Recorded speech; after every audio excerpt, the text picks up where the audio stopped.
Hello everyone, I hope you're doing well. So here I am again with another video in the series of videos on business communication topics, right? Now, today's video is going to be on writing an inquiry letter. I think by now you are very familiar with the writing business letters in general. And now we are going to learn about writing an inquiry letter. So generally speaking, an inquiry letter is not very much different in terms of form, in terms of its format. It's not different than um, um, any other types of letters that we dealt with before.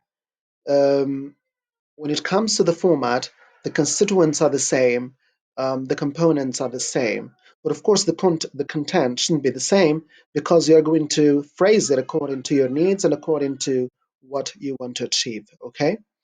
So in this video, I'm going to talk a little bit about um, um, the nature of an inquiry letter, what is an inquiry letter, the format of an inquiry letter. We will also have a look at some samples, and finally, homework assignment. There is an exercise that you need to do at home and submit using our Google Classroom very soon. Okay. Okay. So let's start now. What is an inquiry letter?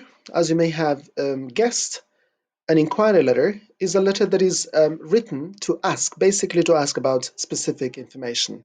Okay, some people write it with I, inquiry, and others write it with E, inquiry. So both of them are the same. Okay, so an inquiry letter is written to ask about specific information. Okay, to request information.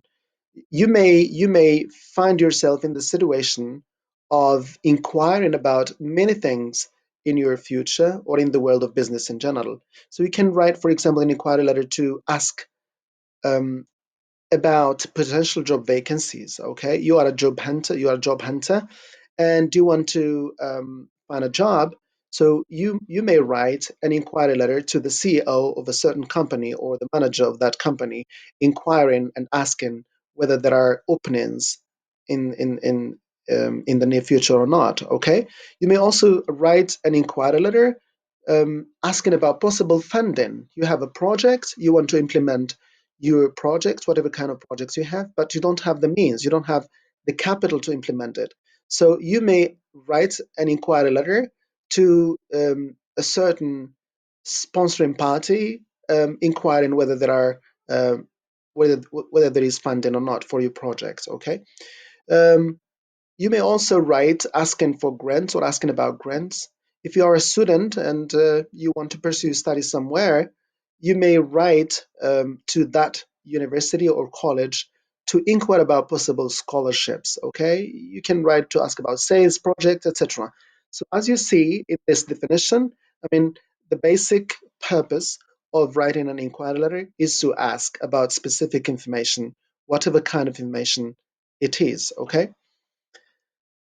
Now, remember, please, when you write an inquiry letter, to address your letter to a person by name. Okay? When I say this, I mean that you need to avoid using to whom it might concern.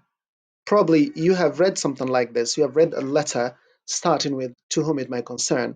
It is not a good way to start your letter. So you'd better address it to a person specifically, and preferably address it to someone who can really answer your questions and meet your needs. Okay.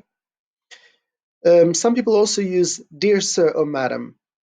Now, as I told you, if you remember, dear sir or madam, if you were the reader of such a letter, you would say this person didn't even take the pains to research and ask about my name. Okay, so you need to pay attention to this. These are very little things, but in the world of business, they are taken very, very much seriously. Okay. So address your inquiry letter to someone who can respond to your questions. Don't use to whom it might concern. All right. Agreed? All right. Now, as far as the format is concerned, as I said in the beginning of the video, it's not very much different than the format of other letters. Okay, we know the basics, we know the constituents, we saw a lot of examples and samples in class, and now and now I'm going to repeat these constituents and components just to refresh your minds about them. Okay, so at the top of the top of the page, you should have the return address. And you know what we mean by the return address? It is the address of the author or the writer of the letter. Okay. Then you leave like 3 spaces and you write the date. The date should be preferably written in the American way, which is using the day, like for example, Friday, March the 20th. Okay, Friday, comma, March the 20th. You don't have to use the th or a full stop at the end of the date, okay? Then you leave like 3 spaces again and the return address. The return address is the address of the receiver, of course. And you leave spacing again and use the salutation. Remember, in the salutation or the greeting, we should address a person by name. It's very much preferable and very much recommendable, okay? Um, In the conventional way of writing letters, we use comma after the salutation. Dear Mrs. Williams, comma. But in the full blocked format, you'd better use a colon instead of a comma, okay? Use a colon or don't use anything, neither colon nor comma, right? But if you prefer not to use a colon or a comma, you shouldn't use a comma down with the complementary clause, okay? But if you use a colon in the salutation, you must use a comma with the complementary clause. Okay, all right. Okay, and then the body. Now the body, in the body we have 3 parts basically. We have the opening remarks. It is a very short paragraph at the beginning. Then you have the body. The body can be 1 paragraph or more paragraphs. It depends on how much you have to say. It depends on whether it will take you a lot to say what you want to say or just a few words to say what you want to say. It depends on the topic and whether it is, whether it requires um, a lot or not, okay? Then the concluding remarks. In the concluding remarks, what you should do, you need to bring a sense of closure to your paragraph, okay? So you can either call for a specific action um, to be taken. Like, for example, you say, I would be thankful if you answer my questions by a certain date. Now here you call for an action and the action is answering the questions by a certain deadline, okay? You can also just conclude with what we call a concluding thought and say, for example, um, thank you very much for taking the time to read my letter. You can also say, thank you for your time and consideration. You can also say, I'm looking forwards to hearing from you soon. So, what is important in the concluding remarks is to bring that sense of closure to your paragraphs. And the point before the last is the complementary clause or the subscription, in which you say yours sincerely, or sometimes yours faithfully. Now, what is the difference between yours faithfully and yours sincerely? Basically, when we use yours sincerely, it means that in the salutation we used dear sir, not dear sir, I'm sorry, dear Mr. X and dear Mrs. X. Now, when you address a person by name in the salutation, I repeat again to make it clear, when you address a person by name in the salutation, in the complementary clause here, you use yours sincerely, okay, or just sincerely. But when you address a person just by for example, saying dear sir or madam. Now then, in the complementary clause, you use yours faithfully. I hope I made it clear.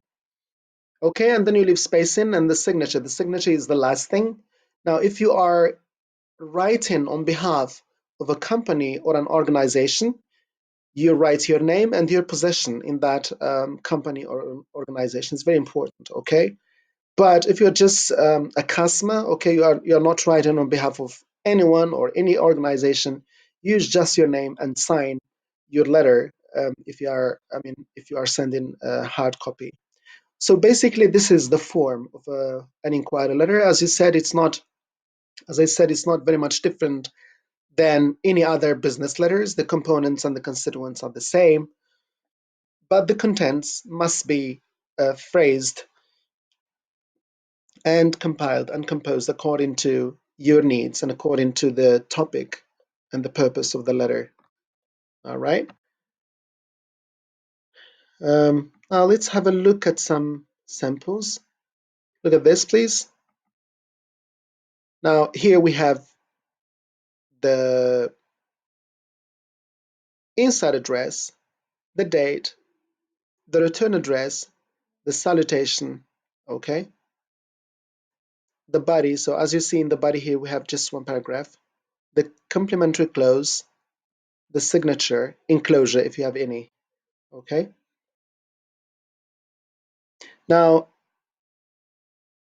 in the body, you need to say who you are and how did you find about the recipient or their product and services if you are inquiring about a certain product or service, okay?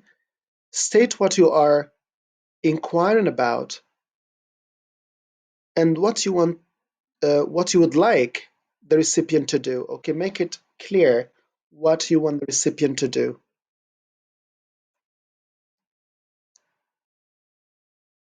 You can also include the date by which you need the information or the service. Okay, you can say, for example, I'd be thankful if you answer my questions by Monday or something like that. And at the end, of course, you need to maintain that sense of courtesy and that sense of politeness by thanking the reader of your letter.